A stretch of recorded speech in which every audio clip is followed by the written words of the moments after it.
নিজের মেয়ের ক্ষতি করতে গিয়া পুরো সমাজের ক্ষতি করেছে। 15 বছরের একটা মেয়ে বিয়ের জন্য উতলা হয়ে গেল, বিয়ে করে ফেললো।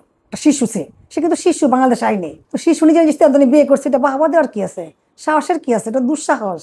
আর এখন বলতেছে বাগদান হয়েছে, বিয়ে হয়নি। এটা বলতেই পারে, বিতর্কের খাতিরে ধরে নিলাম। তো বাগদান টেপে কেন 15 বছর মেয়েকে করবে? এটা তো উচিত হয়নি। তো অলরেডি তো বিপজ্জনক এটা গ্রামে গঞ্জে।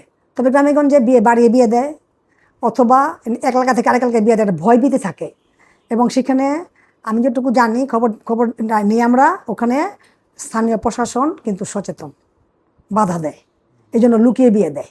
এরকম প্রকাশ্যে পত্রিকায় ঘোষণা দিয়ে বিয়ে কিন্তু হয় না, লুকোচুরি করে বিয়েটা হয়। বয়স কমায়, নিজের এলাকা থেকে অন্য এলাকায় নিয়ে বিয়ে দেয়। এটা আমরা ফলো আপ করি, আমাদের যেহেতু প্রোগ্রাম আছে বিভিন্ন জেলায়, সেটা আমরা জানি। কিন্তু এরকম প্রকাশ্যে ন্যাশনাল লেভেলে এটা অবশ্যই অন্যায় নয়, আমি বলি এটা অপরাধ।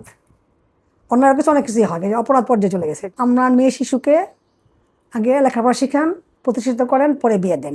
আর যদি আপনার অনেক পড়াশোনা না করতে, আপনাকে অ্যাটলিস্ট 18 বছর পর্যন্ত বিয়ে দেন, কারণ 18 বছরের কমে বিয়ে হলে মেয়েটি শারীরিক ও মানসিকভাবে বিয়ের যোগ্যতা অর্জন করে না, পরিপক্ক হয় না। এবং এই যে আমাদের যে প্রসূতি মৃত্যুর হার, যেটা প্রসূতি মৃত্যুর হারটা বাড়ে কেন? এই ছোটো বয়সের মেয়েগুলো বিয়ে দিলে তো প্রসূতি মৃত্যু হয়। এবং শুধু প্রসূতি মৃত্যু না, দাম্পত্য সেবা করতে গিয়ে অনেক মেয়েদের রক্তক্ষরণে মারা যায়, ছোটো বাচ্চাদের। তো আমার শিশুর জীবনের জন্যই তার বিয়ে দেওয়া উচিত না, তার জীবনকে রক্ষার জন্যই বিয়ে দেওয়া উচিত না। প্রতিষ্ঠা তো পরের কথা, কারণ তার দাম্পত্য সম্পর্ক করতে গেলে তার শারীরিক অনেক সমস্যা দেখা দেয়, তারপরে প্রেগনেন্সির সমস্যা দেখা দেয়। একটা শিশু জন্ম দেয়, কাজে মেয়ের জীবন রক্ষার্থে বাল্য বিয়ে দেওয়া উচিত না।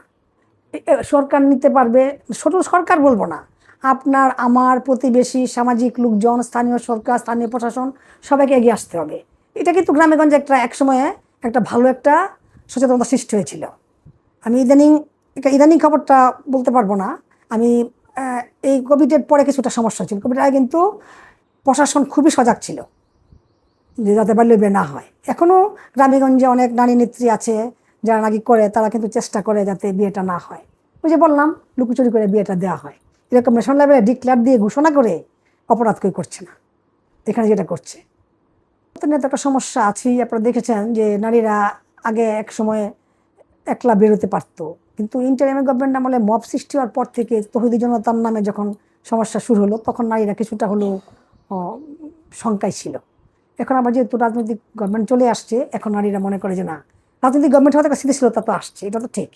এখন তবে নিরাপত্তাহীনতা তো আছে বাংলাদেশে না, আসলে সারা পৃথিবীতে আছে, মেয়েদের সমস্যা আছে, এইভাবেই থেকে যাবে। হয় না বাংলাদেশে, আমি এরকম দৃষ্টান্তমূলক কোনো কিছু দেখি না এই সমস্ত ক্ষেত্রে। পলিটিক্যাল ইস্যু ছাড়া সামাজিক ইস্যুতে তেমন কোনো, দেখেন আপনি যখন নাকি আসিয়া রেপ হয়ে মারা গেল, কি জনজোয়ার ছিল, এরপরে কি বন্ধ হয়েছে? কিছু বন্ধ হয়নি। এটাও দেখবেন ধামাচাপা হয়ে যাবে, ওর পিছনে কিছু লোক আবার দাঁড়িয়ে যাবে, যেটা হয় আর কি বাংলাদেশে। হ্যাঁ, দাঁড়িয়ে গিয়েছে, দাঁড়িয়ে যাবে। এটাই দুঃখজনক।